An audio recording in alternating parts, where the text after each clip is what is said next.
आदि सारी भारी मातने और लला को कफन बनायो और लेके कुमर की लाश अगारी कौन कदम गलायो।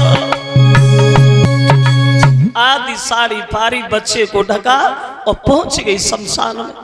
ध्यान आता है तो रोने में लग जाती है और बच्चे की चिता बना रही है मरघट में, रो रही है तारा।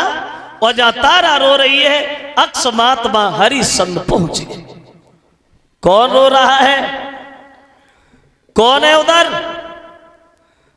पता नहीं, या किसी का पैरा भी लगता है। कौन रो रहा है? जो हरिश्चंद्र ने तारा को देखा, तारा तुम यहां क्या करने आई? बच्चे की लाश हरिश्चंद्र ने देखी तो पछाड़ खा के गिर गए। तारा ये कैसे हुआ? रोहितास मर गया। कहने लगी महाराज मेरे बच्चे को कोई सर्प डस के चला गया। हरिश्चंद्र कहने लगे तारा अब जो होना था वो तो हो गया, तुम्हारे पास टका है? कहने लगी नहीं नहीं महाराज, इतना भी नहीं था जो अपने बच्चे की लाश ढकने को कफन ले लेती, अब टका की बात करते हो, कुछ भी तो नहीं है। कहने लगे तो एक काम करना तारा, मेरे महाराज का हुक्म है यहाँ बिना टका के मुर्दा नहीं जलेगा, इस बच्चे को उठा और कहीं दूसरी जगह ले जाओ। तारा बोली प्रभु क्या ये लड़का आपका नहीं है? हरिश्चंद्र कहने लगे तारा जानता हूं ये लड़का मेरा है, अगर ये लड़का मेरा है तो तू भी तो हमारी पत्नी है। ध्यान कर बा पुराना, कितनी बार मैंने तुझसे कहा कि मेरा घड़ा उठवा दे, तारा एक नहीं मानी हो। जब मतलब आया तब रिश्ता बता रही है और बोले तू पे और रोई रही तारा नारी ओ कुमरन मेरो नारी हमार।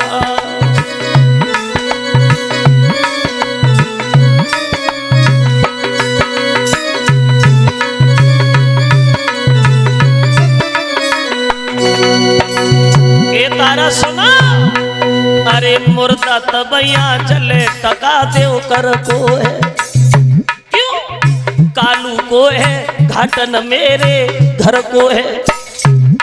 तू पीछे करिए बाता तभी पहले टका निकारी कुमरे न मेरो न तुम्हारी हमार।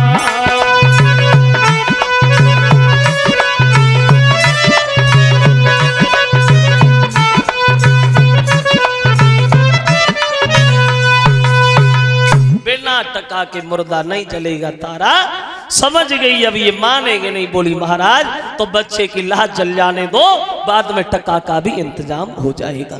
देखिए रोहितास की लाश जिस समय वहां रखी गई है वह तो हरिश्चंद्र और तारा बेहोश हो गए, और होश आया तो हरिश्चंद्र ने बे बात फिर कही तारा मुझे टका दो, हमें टका चाहिए।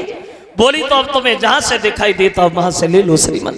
देखो धर्म में पागल दीवाने राजा को आदि साड़ी जो तारा पहने हैं टका के बदले में हरिश्चंद्र ने वो आदि साड़ी ही खींच ली। नग्न हो गई तारा तो शर्म के कारण गांव से बाहर एक मंदिर में बेहोश होकर गिर गई, और तारा इधर बेहोश है। विश्वामित्र ने देखा मौका बढ़िया है, ला एक खेल और खेल लेता, हमारा क्या जा रहा है। एक मुर्दा बच्चे को उठा लाए, तारा के पास लिटा दिया, होठों से खून लगा दिया, और गांव की गलियों में विश्वामित्र ने आवाज लगाई और बोले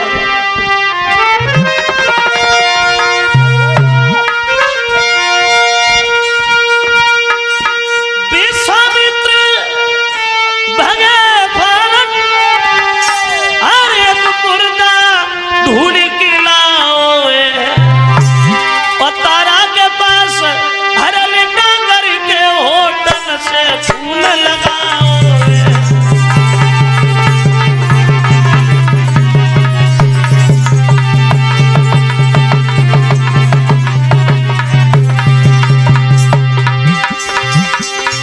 होठों से फूल लगाया और विश्वामित्र ने गांव में गलियों में आवाज लगाई और बोले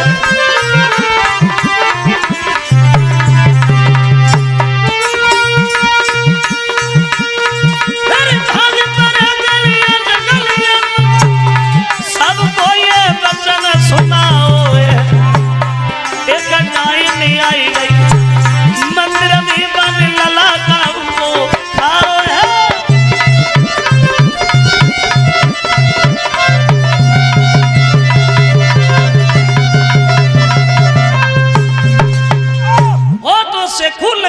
करके गांव की गलियों में आवाज लगाई, सुनो गांव के लोगों, गांव से बाहर जो मंदिर है उस मंदिर में डायन आई है जो दूसरे की संतान खा रही है।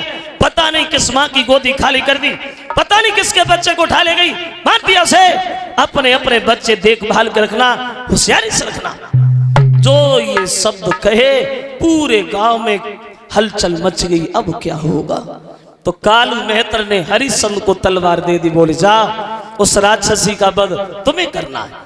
अब हरिश्चंद्र भागे, आवाज लगाई, तारा उठ करके खड़ी हो गई, महाराज आप इधर? हरिश्चंद्र कहने लगे, पागल औरत, तेरा लड़का मर गया तो इसका मतलब ये तो नहीं हुआ तू दूसरे के बच्चों को खा रही है? कहने लगी, नहीं नहीं महाराज, क्या आप समझ सकते मैं ऐसा कर सकती हूँ? हरिश्चंद्र कहने लगे, जानता हूं तारा तुम ऐसा नहीं करोगे, लेकिन मैं क्या करूं? मेरे महाराज का हुक्म है, मैं तुम्हें मारने आया हूं तारा। तारा कहने लगी, तो अब देख के आ रहे हो प्रभु, मार ही दो, क्योंकि अब ये दुख से भरी जिंदगी मुझसे जी नहीं जाती। श्रीमन, तुम्हारे हाथ से अगर मेरी मौत हो गई तो मेरा परलोक सुधर जाएगा। मार दीजिए, मार दीजिए। दांती पीसेगी राजा ने तलवार अरे चलाई, सोई विश्वामित्र ने पीछे से झपट की गई कलाई। जो हाथ ऊपर किया, विश्वामित्र ने हाथ पकड़ लिया, ठहर जाओ हरिश्चंद्र।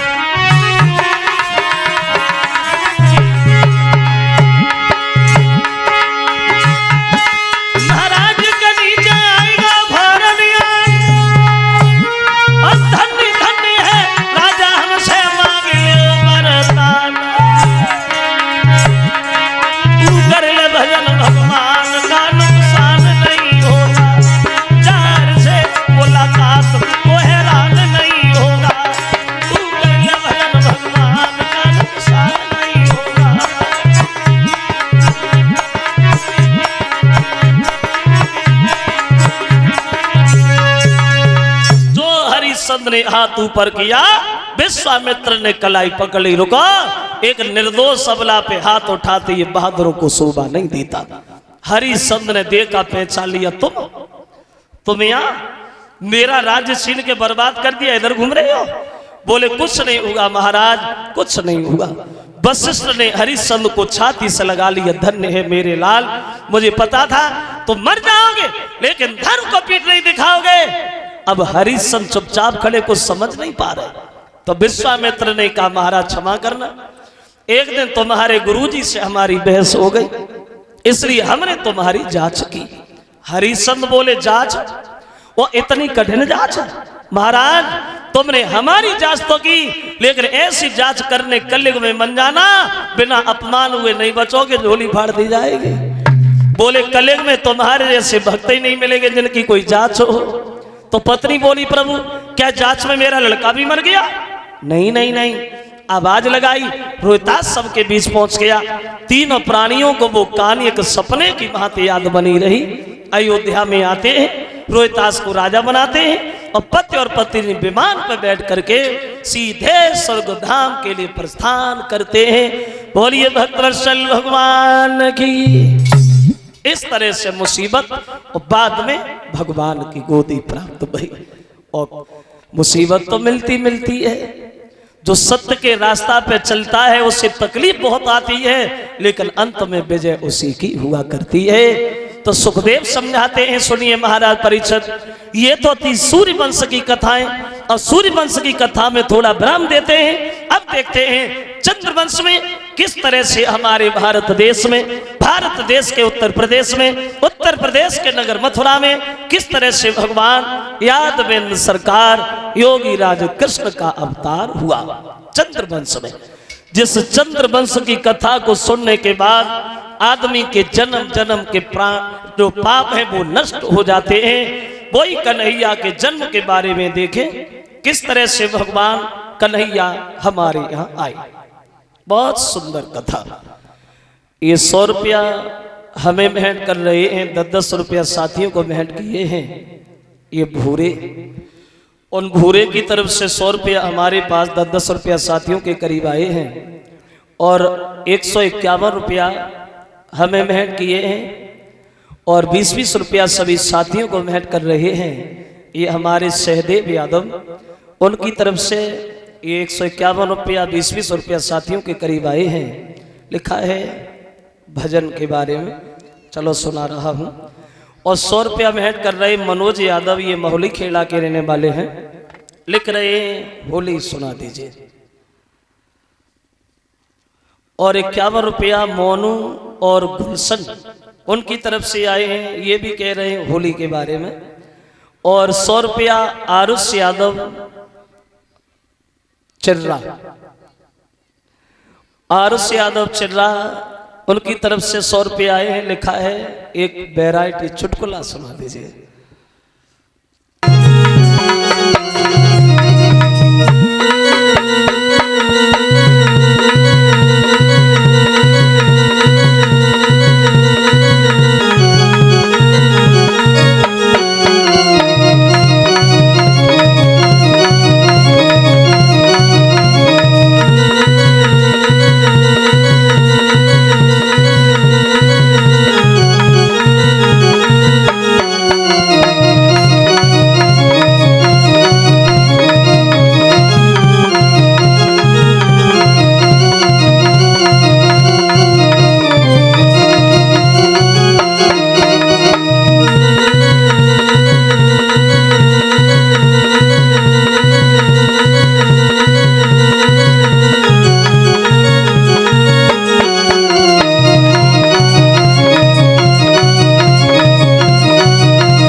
पत्री कहती है अरे आगरा शहर बिछुआ बनी कोई, आगरा शहर बिछुआ बने।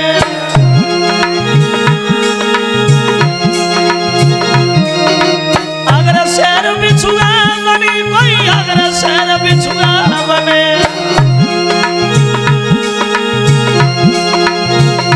बाबा अब दिल्ली शहर झनकार कलम कोई बिछुआ लाए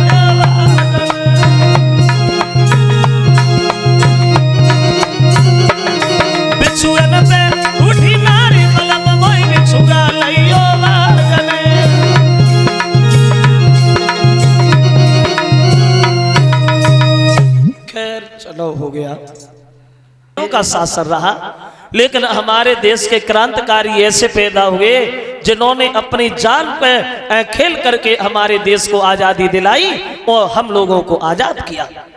और ये गुलामी आई सिर्फ थोड़ी सी भूल के कारण, थोड़ी सी भूल के कारण कुछ हमारे पूर्वजों की भूलें बन गई, उनसे हम लोग ये गुलामी के दलदल में फंस गए।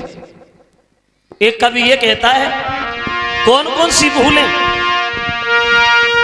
समय समय में हिंदू जाति अपना मौका चूक गई, और बस इसीलिए तो हरी भरी फुलवारी सारी सूखी गई।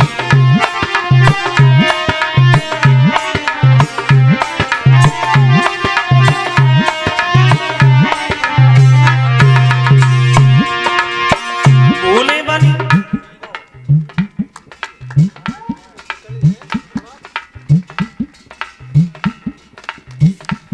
भूलें बनी हमारे पूर्वजों से। सबसे पहली भूल बनी बीरबल से। ये बीरबल अपने आप को एक जात का ब्राह्मण कहते थे कि हम ब्राह्मण हैं, लेकिन सबसे बड़ी भूल बन गई बीरबल से। एक दिन अकबर ने कहा,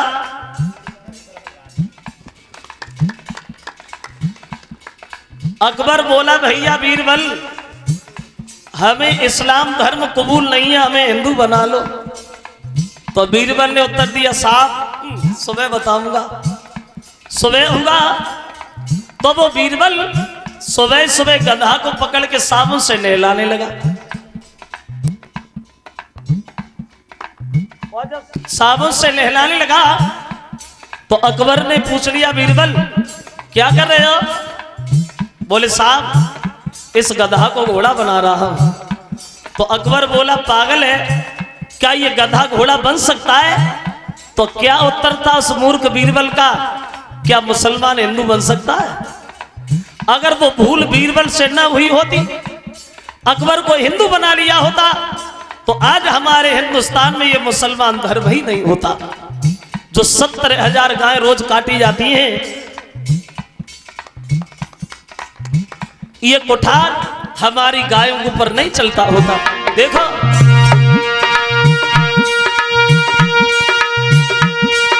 चूक बीरबल की अकबर को ओए हिंदू नहीं बनाया था, और सुगा भात की बेटी को अनब्याह कर ठुकराया था।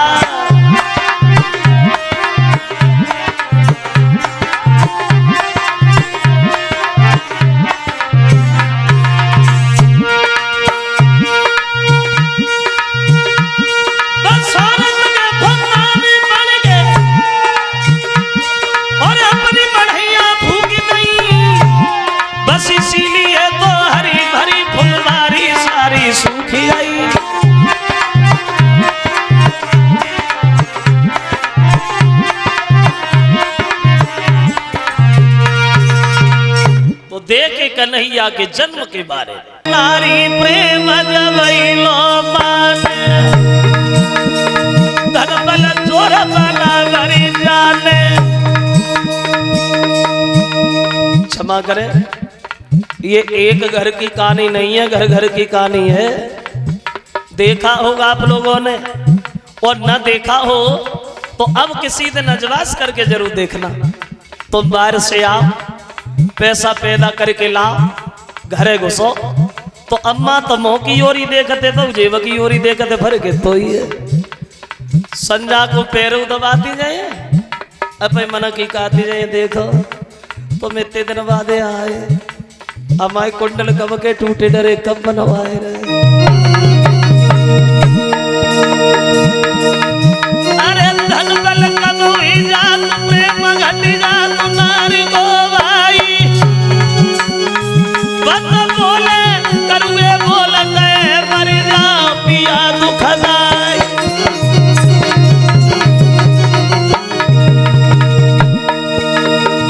अरे धन बल कब हुई जात प्रेम घटी जात नारी को भाई, बंद बोले करुए बोल गए मर जा पिया दुखदाई।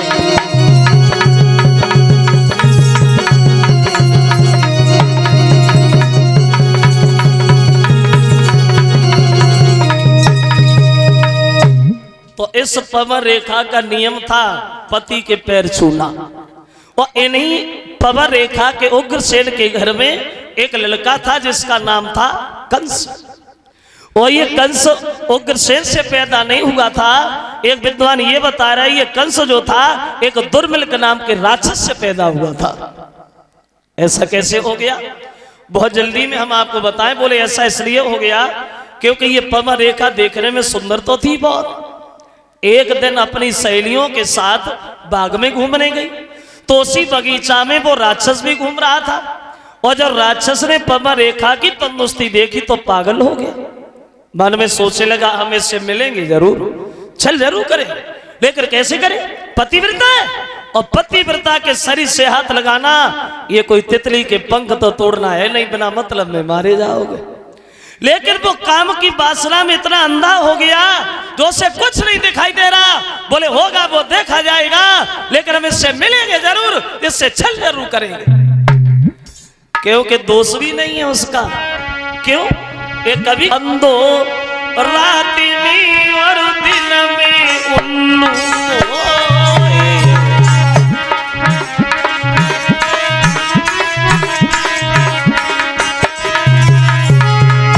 बोले कौआ अंधो रात में दिन में उल्लू होई,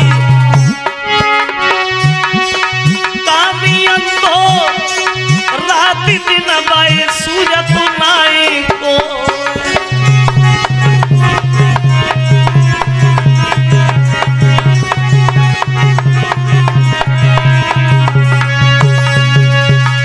पागल हो गया, मिलना तो है ही है, होगा वो देखा जाएगा। तो उसने उस पवन रेखा के पतिव्रत धर्म को नष्ट करने के लिए एक अपनी माया दिखाई। चारों तरफ आंधी आंधी मचाई।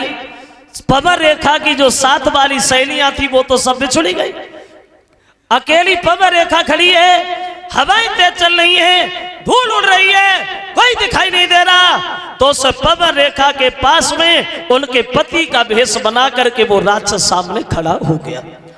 उनके पति का ही भेष बना लिया, उग्रसेन का भेष बना लिया और सामने जाके खड़ा हो गया। बोले रो नहीं पवन रेखा। अरे रो काहे को नहीं हो, रो क्यों नहीं हो? अरे तेरा पति तेरे साथ है, पर डरने की क्या बात है, क्योंकि आज बढ़िया मुलाकात है। अब पवन रेखा नहीं पहचान पाई मेरे पति या राक्षस है। हुआ ऐसा,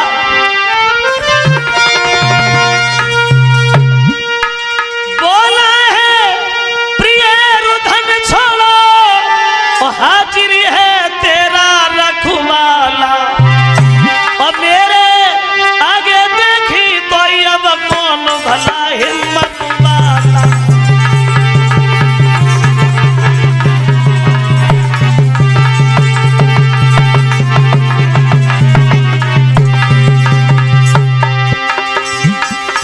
नहीं पहचान पाई मेरे पति हैं या राक्षस है।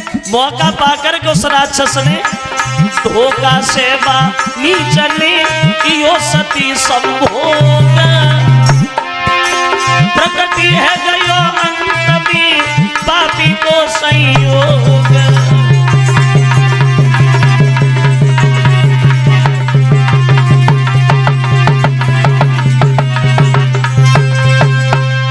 धोखा से मौका पाकर के राक्षस ने पवन रेखा के पतिव्रत धर्म को नष्ट कर दिया और बाद में वह राक्षस अपने भेष में आ गया। जो पवन रेखा ने राक्षस को देखा तो पैरों के तले जमीन सत्यानाश, अभागे धर्म बिगाड़ो मेरो।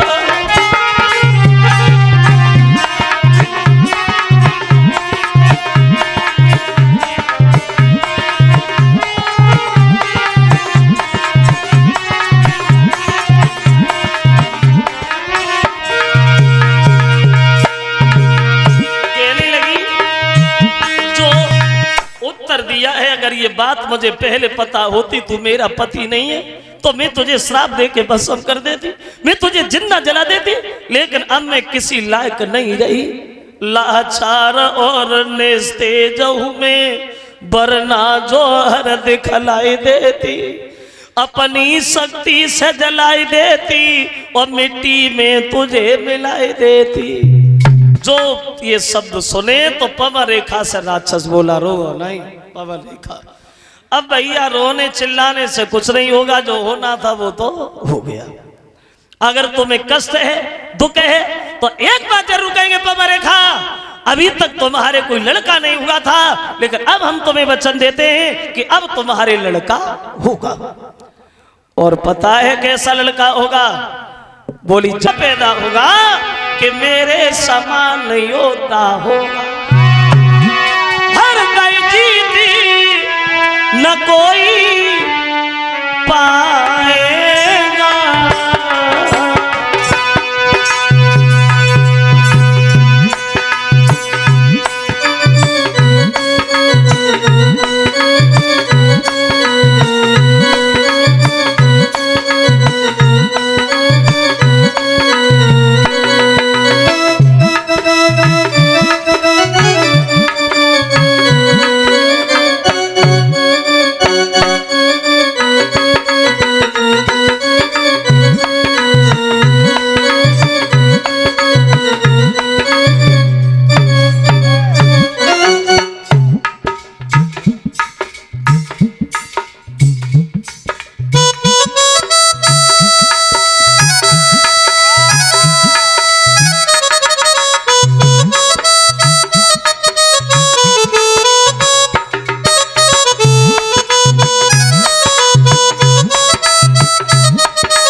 कैसा लड़का होगा?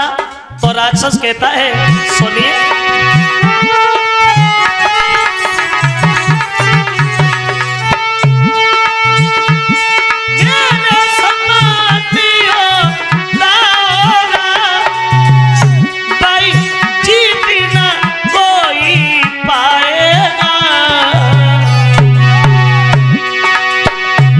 राजा और नर की बात है क्या, बस इंद्र हरि के जाएगा।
एक कमी होगी तेरे बच्चे के अंदर, क्या कमी होगी? तो कहता है,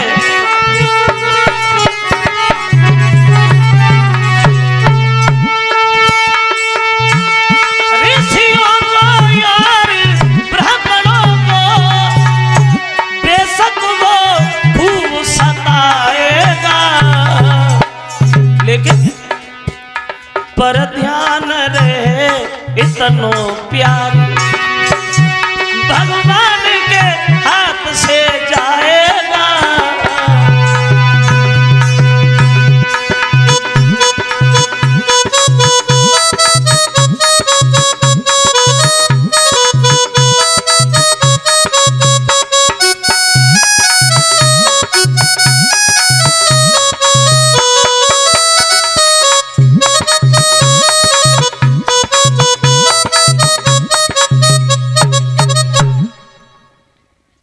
कमी होगी, बहुत बलवान बहादुर होगा तेरा लड़का। इंसान की बात तो अलग है, देवताओं का राजा इंद्र भी उससे हार जाएगा, लेकिन कमी ये होगी ऋषि महात्माओं को ज्यादा परेशान करेगा और बाद में वह तेरा बच्चा भगवान के हाथ से मारा जाएगा। ये शब्द कह करके राक्षस चला गया और ये पवन रेखा घर लौट आई। अब पवन रेखा घर चली आई, लेकिन चली तो आई, घर पे आके किसी को कुछ नहीं बताया कि जंगल में मतलब क्या हुआ क्या नहीं हुआ। अब धीरे धीरे समय कटने लगा और जब प्रसव का समय आया, बच्चा जब पैदा हुआ तो वह अशुगुन बात हो गई, बात अशुगुन। और एक बात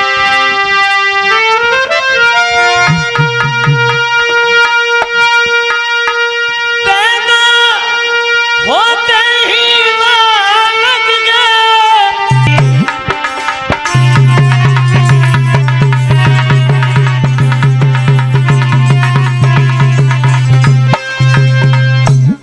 जिस समय पैदा हुआ उसी बच्चे का नाम रखा गया है कंस। जो उग्रसेन के घर में लड़का पैदा हुआ उसका नाम रखा गया कंस। और वो कंस धीरे धीरे धीरे धीरे कुछ बड़ा हुआ, ज्यादा बड़ा नहीं हुआ, सिर्फ बच्चों में खेलने के लायक हुआ। और जो होता है वो बचपन से ही होता है। और कंस बचपन से इतना बड़ा शैतान था, किसी बच्चे का सर फोड़ना, किसी का हाथ तोड़ना, किसी का पैर तोड़ना। अब शिकायतें आना शुरू हो गई महाराज उग्रसेन के पास।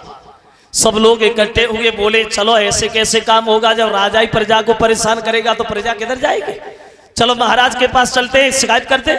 सब लोग इकट्ठे हुए और उग्रसेन से शिकायत करने के लिए आगे बढ़े। 1100 रुपये ने उठा और ले जाओ और फांसी लगा। अगर ये जिंदा रहे दुख होगा, तो हम किसी को दुखी नहीं देखना चाहते। बताओ इनके अलावा और कोई दुखी है क्या? बोले महाराज कोई दुखी नहीं है, होना ही नहीं चाहिए, हमारा अवतार क्यों हुआ है इसलिए तो हुआ है। कोई अपने मन की बात कंस से नहीं बोल पाता। सबसे बड़ी मुसीबत आई, सबसे बड़ी आफत आई इन लाल पियरे कपड़ा वालों पे, महात्मा लोगों पे। सबसे बड़ी आफत टूटी इन लोगों पे।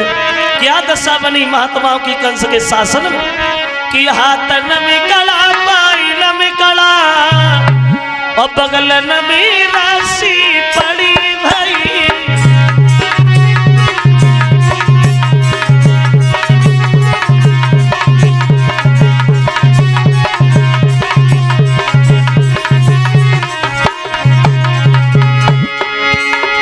वो दशा है हाथ न मिकला पाई न मिकला बगल न राशि पड़ी भाई।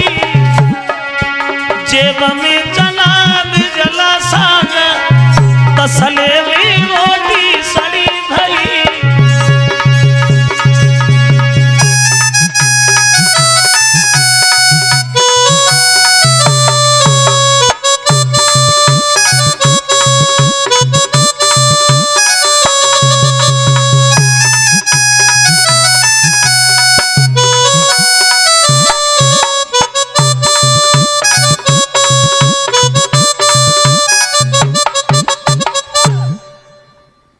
कंस के शासन में महात्माओं की दुर्दशा शुरू हो गई। तो इधर कंस ने एक दिन एक बात सबसे और पूछी, एक बात बता, अब तो ये भगवान कंस शादी के लायक हो गया है, कोई ऐसी लड़की बता जो देखने में सुंदर हो जो हम शादी कर सके। और एक से नहीं दोनों से शादी करके आऊंगा, बिना लगुन टीका के ही जाऊंगा।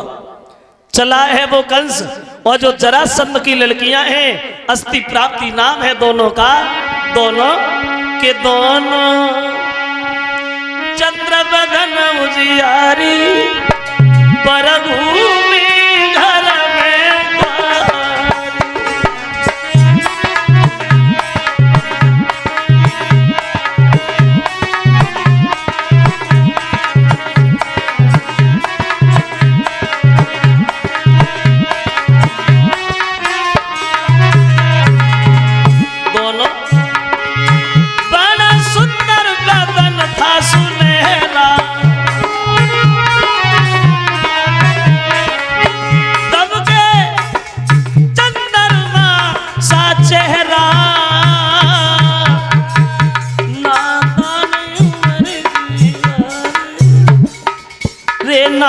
दान उमरी की बारी पर लली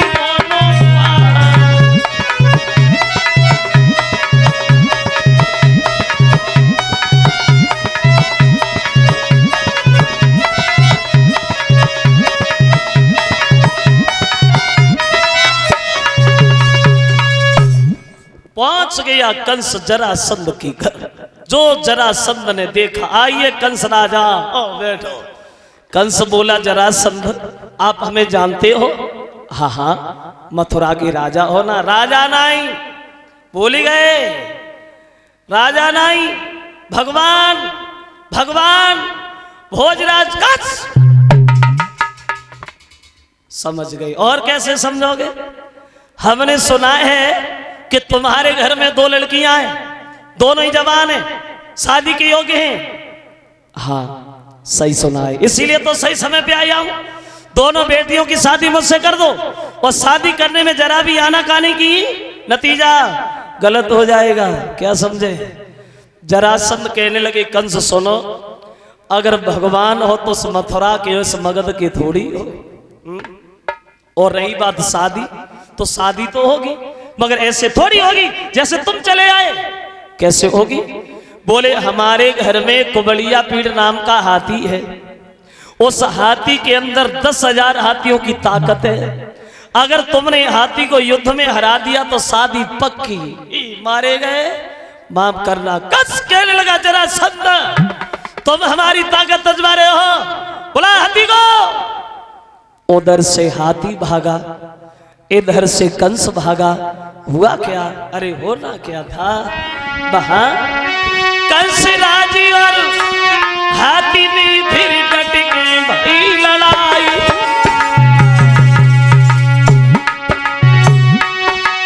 और नहीं पे सगई हाथी की रहेगा सूड़ी उठाई।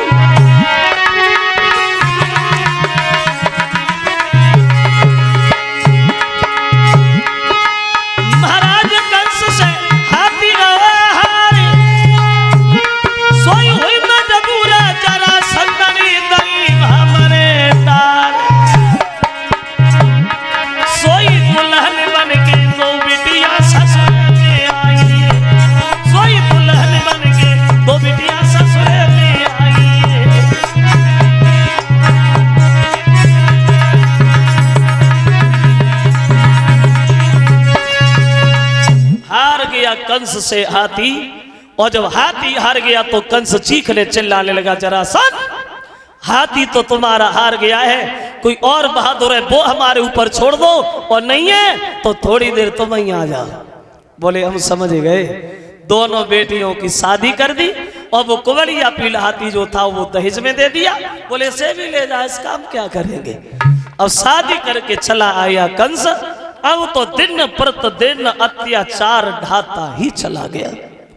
और एक बात ध्यान रखना, भगवान ऐसे आदमी को बहुत ऊंचा बढ़ाता है। जो गलत आदमी होते हैं भगवान उन्हें खूब आगे बढ़ाता है, खूब बढ़ो खूब बढ़ो, लेकिन जब नीचे डालता है तो ऐसे डालता है जो दोबारा उठने की कोशिश ही नहीं कर पाता। जब अत्याचार ढाने लगा तो दीन दुखी ऋषि महात्मा भगवान की विनती करते हैं, दीन बंधु दीनानाथ अब तुम्हारे अलावा मेरा कोई नहीं है। और सब लोग विनती करते हुए बोले कि तेरा सोना हितकारी अब पे भीड़ पड़ी अतिवारी, तेरा सोना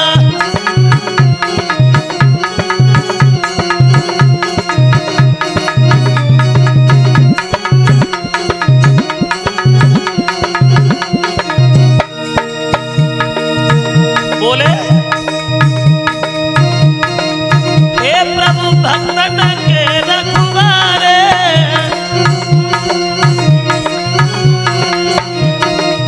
हम समाए शरण तुम्हारे, सुनो मेरी असुरारी, सुनो मेरी असुरारी, वो पे भीड़ पड़ी अतिवारी, तेरा सुना।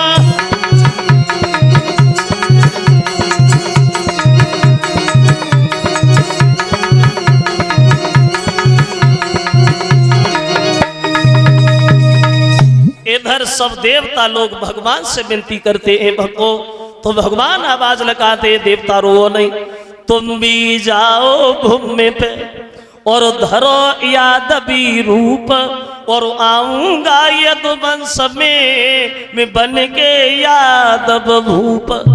तुम सब देवता यदुवंश में अवतार लो और हम तुम्हारे राजा बन के आ रहे हैं। इधर देवता अवतरित होने लगे। और अब आओ कंस के घर में देखें थोड़ी देर। कंस के जो चाचा थे ना देवक, इन देवक के घर में 7 लड़कियां थी, 7, और ये 7 वसुदेव को ही ब्याही गई थी। ये वसुदेव कौन थे? बोले ये वसुदेव सूरसेन के लड़का थे। और ये वसुदेव 10 भाई थे। रहते कहां थे? बोले ये वसुदेव बटेश्वर के पास एक सौरीपुर गांव के रहने वाले थे। और इनके जो चाचा हुए, इनके चाचा के नंद हुए, नंद 9 भाई थे, नंद गोकुल में रहते थे। तो वसुदेव से देवक ने अपनी 6 बेटियों का विवाह कर दिया। सबसे छोटी बची है देवकी। ये देवकी को कंस अपनी सब बहनों में से ज्यादा चाहता था, देवकी को ही सबसे ज्यादा प्रेम करता था।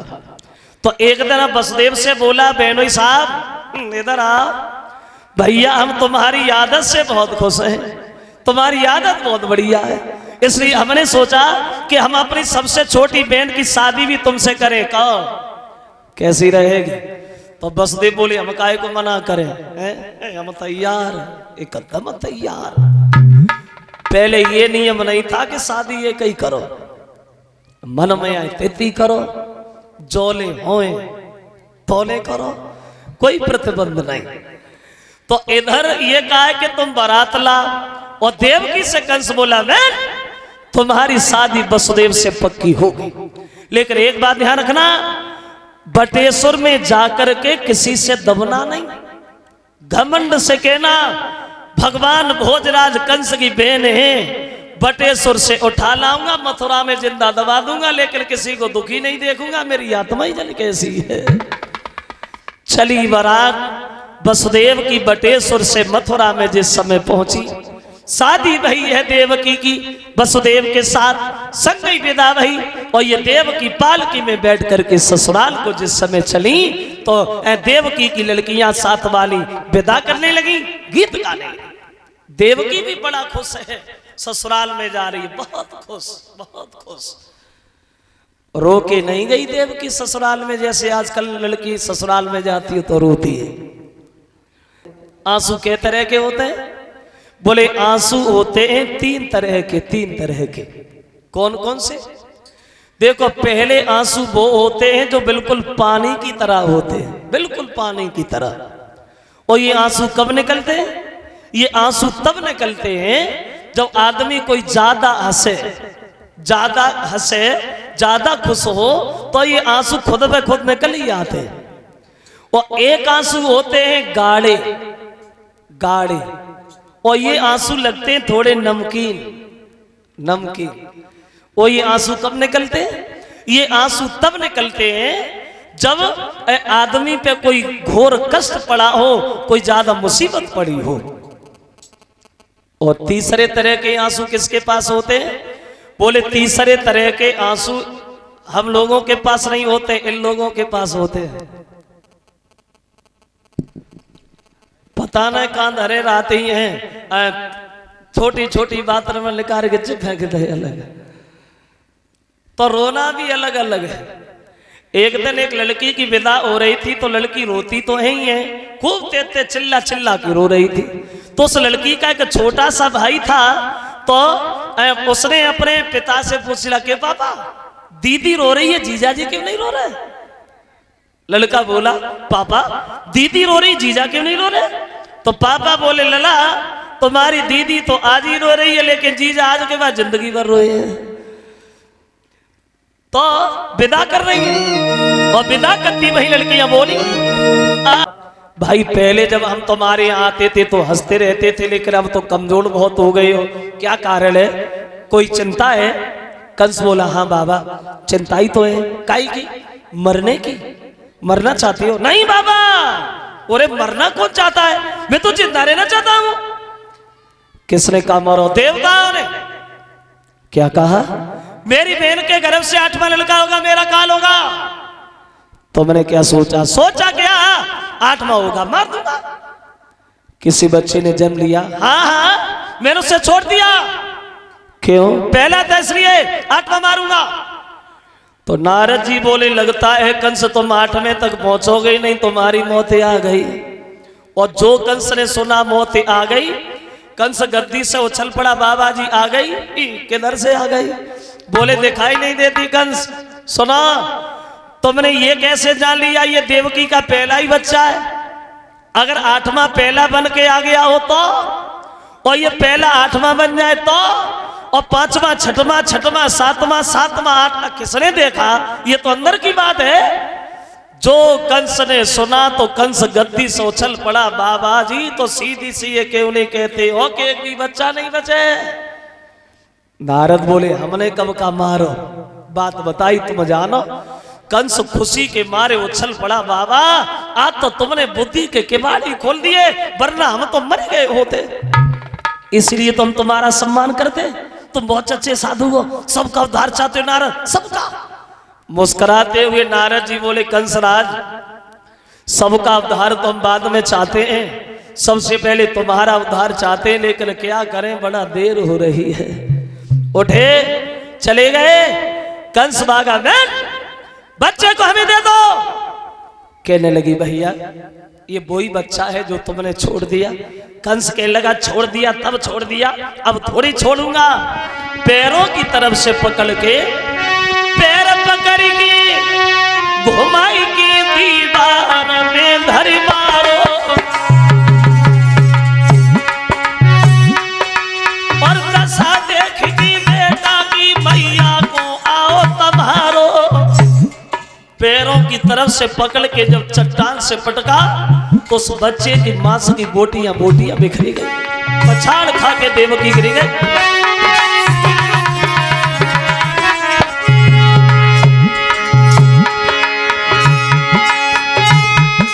महाराज देवकी की भरियाई ही लगी और मन ही मन में रोई गई, कछ कह न सकी दिल की।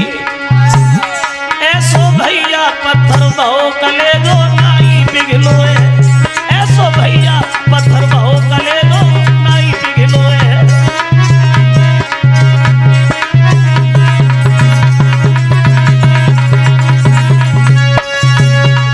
देवकी ने कुछ नहीं कहा, कंस ने देवकी के बच्चे को मौत की घाट उतार दिया।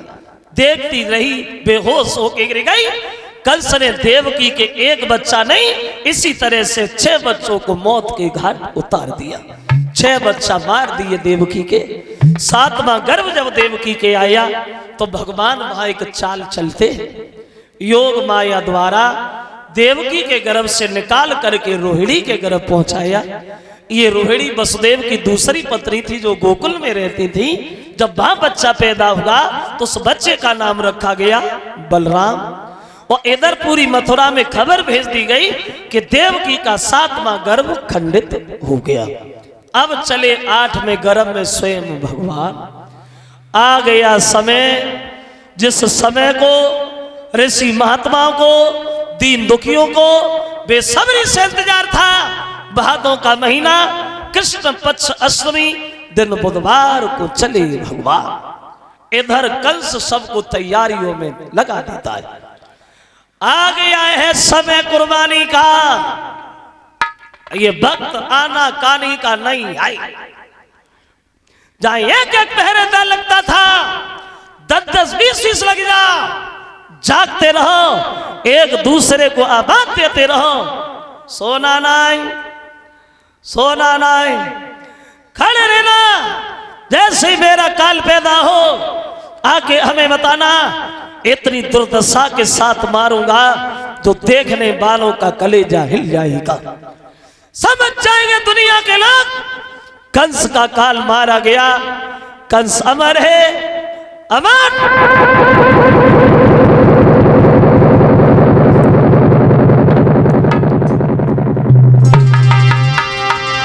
तैयारियों में लग गया कंस वहां। ऐसा ही नहीं,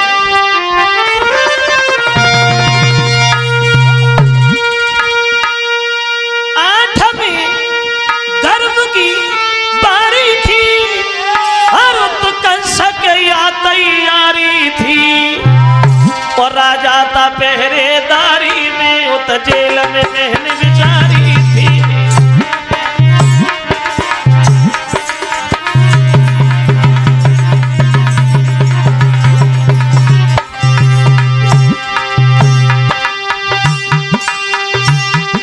सामान सजाए जाने लगे, सामान सजाए जाने लगे, दूतियां बुलाई जाने लगी। फाटक के पहरा बालों पे चौकियां बिछाई जाने लगी।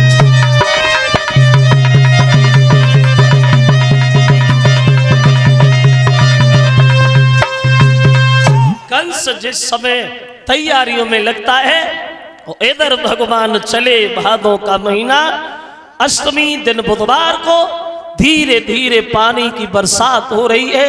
उन पहरेदारों के साथ कुछ घात हो रही है। जैसे जैसे रात हो रही है ऐसा लगता है कि भक्त और भगवान की कुछ बात हो रही है। जैसे जैसे रात हो रही है पहरेदार गहरी नींद में सोते गए और इधर चले भगवान। पहरेदार सो रहे हैं नींद में। इतने में उस जेल की वो एक चमकी उठी दीवार, तो कैदी भक्तन के यहाँ प्रभु आए जगदाधार।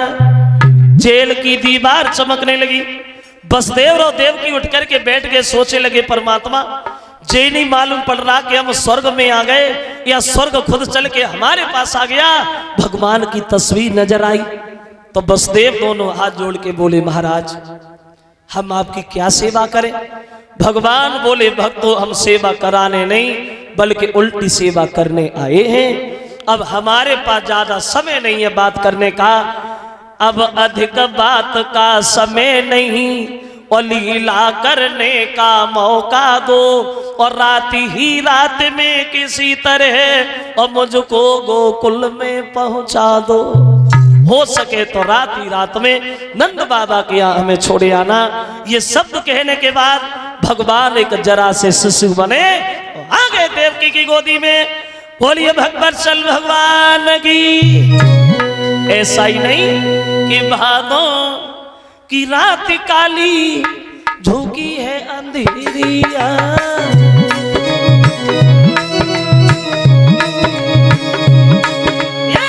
भादों की रात काली झुकी है अंधेरिया। भाइयों अजब का बाल जाइयो देवकी लाल देखो जेलन में, जेलन में।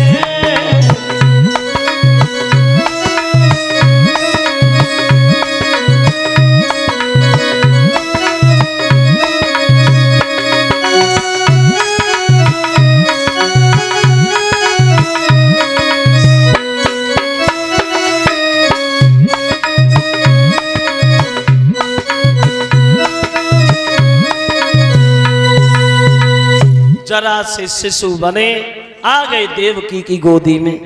देवकी वसुदेव से दोनों हाथ जोड़ के बोली महाराज हमारे इस बच्चे को तो आप बचा ही लो, मेरा भैया इसे भी मार देगा। वसुदेव कहते देवकी अगर हथगड़ी बेड़ियां खुल जाए तो कोशिश जरूर करेंगे। कहने की देर थी, हथगड़ी बेड़ियां खुली नजर आई, पहरेदार नींद में दिखाई दिए और फाटक खुले हुए नजर आए। दबे पांव वसुदेव निकल गए मथुरा से गोकुल के लिए। चले वसुदेव यमुना मैया में प्रवेश कर गए और जो यमुना मैया ने भगवान को जाता हुआ देखा, चली आई जमुना और चली आई जमुना, अब तो देखो सोइया छकी चली आई जमुना।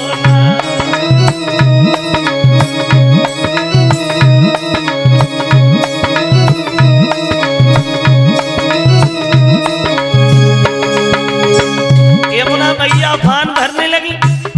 वसुदेव के घुटनों तक जल था, कमर तक पहुंच गया, छाती तक पहुंच गया, मुंह में पानी जाने लगा।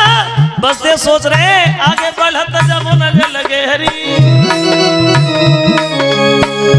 वसुदेव विचार कर रहे हैं आगे बढ़ रहे हैं तो पानी में डूब रहे। सोचा पीछे लौट चलते हैं तो पीछे पीछे हटे पठालो के हरी, पीछे शेर खड़ा है।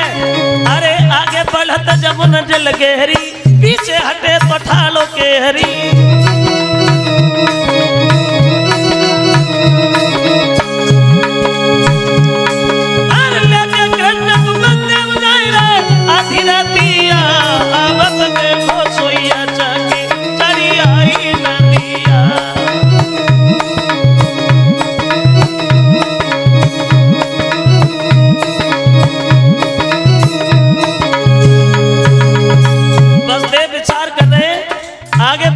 पानी में डूब रहे, पीछे हटे तो शेर खड़ा है। तब ए मुरलीधर ने पैर लटकायो,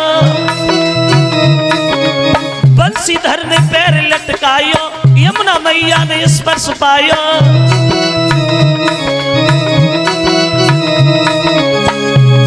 और छुई की चरण में जो यमुना से गौरा सिया, आवत देखो सोइया चली आई नदिया।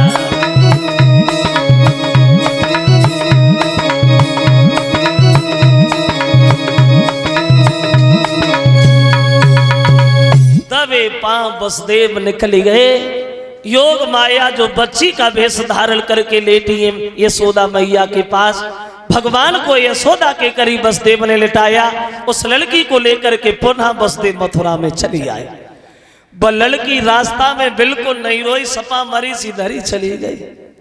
जो वसुदेव मथुरा में घुसे तो लड़की चिल्ला चिल्ला करके रोने लगी। पहरेदार जग गए। एक बोला लगता है अवतार हो गया, दूसरा बोला क्या कहा अवतार हो गया, बोले सो रहा क्या, बोले हम कहा सो रहे, हम तो सीधे खड़े। कंस को खबर मिली, भागा भागा कंस आया, बच्चे को हमें दे दो। जवाब दिया भैया ये लड़का नहीं लड़की, और लड़की तुम्हें नहीं मार पाएगी। कंस कहने लगा जानता हूं लड़की हमें नहीं मार पाएगी, इस लड़की के लड़का ने मार दिया तो चिल्लाएंगे कहां चंचलानी और अभिमानी रे मतवाले, तेरे दुश्मन को पाल रहे यादव वंशी गोकुल वाले।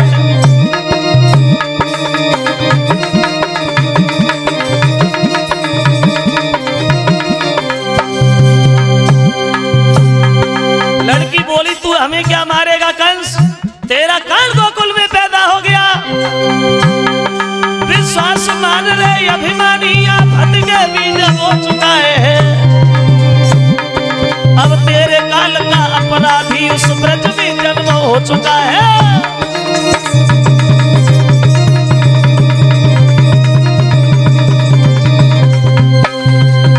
लड़की बोली कंस तू हमें क्या मारेगा, तेरा काल गोकुल में पैदा हो गया।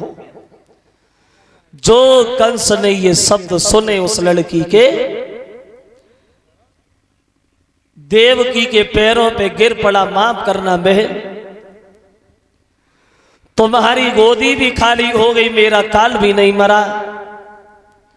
तो वसुदेव कहते कंस सुनो, मौत का समय जो निश्चित है वो उसी समय पर आएगी, और जिस समय मौत आ जाएगी एक घड़ी न टलने पाएगी।